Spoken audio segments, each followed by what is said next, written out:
YouTube channel تنو voice کے ناظرین السلام علیکم۔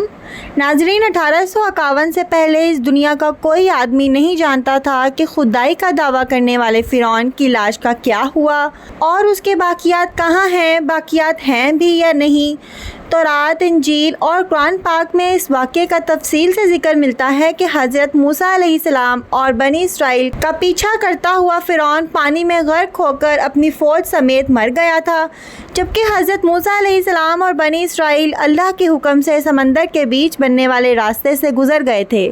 اس کے بعد فرعون کا کیا ہوا تھا اس بارے میں بائبل اور تورات خاموش ہیں، لیکن قرآن مجید میں اس کے انجام کے بارے میں ایک بہت ہی عجیب بات کہی گئی تھی جس کی کسی کو سمجھ نہیں تھی کہ اس کا کیا مطلب ہے۔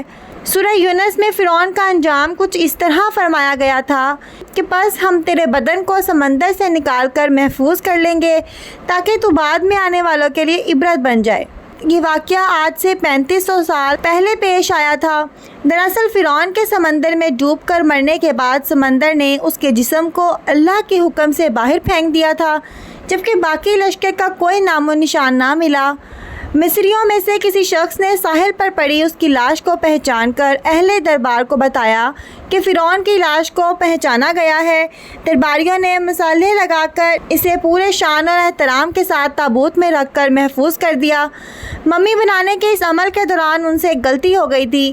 فرعون چونکہ سمندر میں ڈوب کر مرا تھا اور مرنے کے بعد کچھ عرصہ پانی میں رہنے کی وجہ سے اس کے بدن پر سمندری نمک کی ایک تہہ جم گئی تھی۔ مصریوں نے اس کی لاش پر اس تہہ کو اسی طرح رہنے دی اور اسے ہنوت کر دیا۔ وقت گزرتا رہا، زمین و آسمان نے بہت سے انقلاب دیکھے جن کی گرد کے نیچے سب کچھ دب گیا، یہاں تک کہ فرعون کی ہنوت شدہ لاش بھی زمین کی تہہ میں چھپ گئی۔ فرعونیوں کے نام صرف کتابوں، ان کی تعمیرات اور لوگوں کے ذہن میں رہ گئے۔ اس واقعے کے 2000 سال بعد اس دنیا میں اللہ کے آخری نبی حضرت محمد مصطفیٰ صلی اللہ علیہ وآلہ وسلم تشریف لائے۔ آپ پر نازل ہونے والی آخری کتاب قرآن مجید میں فرعون کے قصے بڑی تفصیل کے ساتھ بیان کیے گئے تھے۔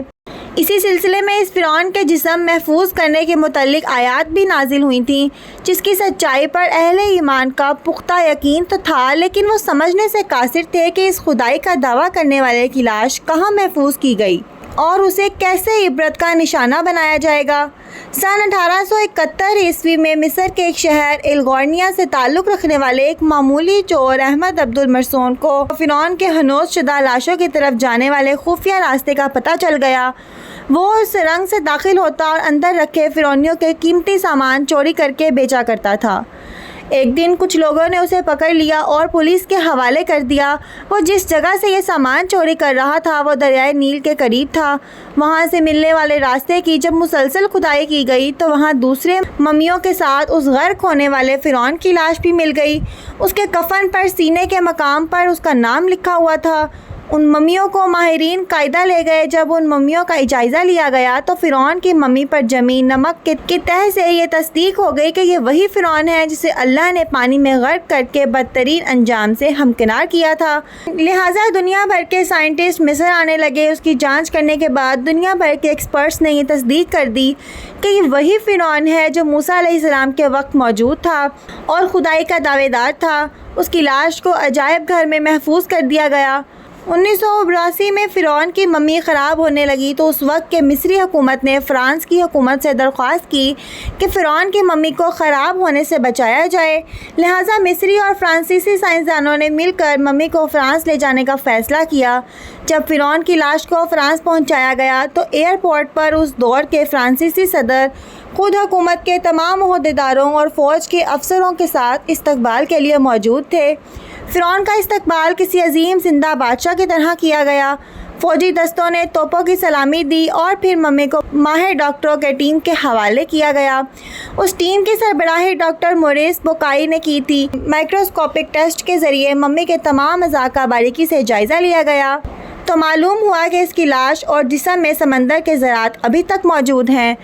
ڈاکٹر مورس نے اس ممی کے بارے میں مزید جاننے کی کوشش کی تو انہیں معلوم ہوا کہ اس ممی کے متعلق مسلمانوں کی نبی حضرت محمد پر اتری کتاب قرآن میں تفصیل سے واقع درج ہیں۔ انہیں علم تھا کہ جہاں سے یہ لاش ملی ہے وہ ایک اسلامی ملک ہے، لہٰذا تجسس کے ہاتھوں مجبور ہو کر وہ مصر پہنچ گئے۔ چونکہ وہ ایک سائنسدان تھے لہٰذا انہوں نے مصر کے ہی ایک اور سائنسدان سے ملاقات کی۔ اس نے قرآن پاک کھول کر ڈاکٹر مورس کو سورہ یونس کی ان آیت کا ترجمہ لفظ بہ لفظ سنایا۔ فرعون کا خدائی کا دعویٰ، اس کا پانی میں ڈوب کر مرنا، پانی سے نکال کر اس کی لاش کا ہنوز ہو جانا اور پھر دوبارہ لاش کا ملنا اور جدید سائنسی طریقے سے اس کی لاش کو محفوظ کیا جانا، ان سب کا اشارہ ایک جانب تھا اور وہ بہت واضح تھا: تجھے بعد میں آنے والوں کے لیے عبرت کا نشانہ بنا دوں گا۔ فرعون کی لاش محفوظ کر کے ایسے دنیا کے سامنے لا کر رکھ دی گئی کہ انٹرنیٹ کے کلک پر رسائل اور چینلز پر اور میوزیم میں اربوں انسانوں کی آنکھوں کے سامنے یہ بدترین اور قابل ترس حالت میں موجود ہے۔ عبادت کے لائق اور ہمیشہ رہنے والا وہی رب ہے جو سب کا خالق اور رازق ہے۔ ڈاکٹر مورس آیت کے ترجمے کو سن کر پکار اٹھے: اللہ سچا ہے، قرآن سچا ہے اور اللہ کے نبی سچے ہیں، اور کلمہ پڑھا اور مسلمان ہو گئے۔ امید کرتے ہیں کہ آپ کو آج کی ویڈیو اچھی لگی ہوگی۔ ویڈیو اچھی لگے تو اس کو ضرور لائک کیجیے گا اور ہمارے چینل تنو وائس کو سبسکرائب کر دیں، ساتھ لگے بیل آئیکن پر بھی کلک کر دیں تاکہ فیوچر میں آنے والی تمام نئی ویڈیوز کے نوٹیفیکیشنز آپ کو بر وقت ملتے رہیں۔ اللہ حافظ۔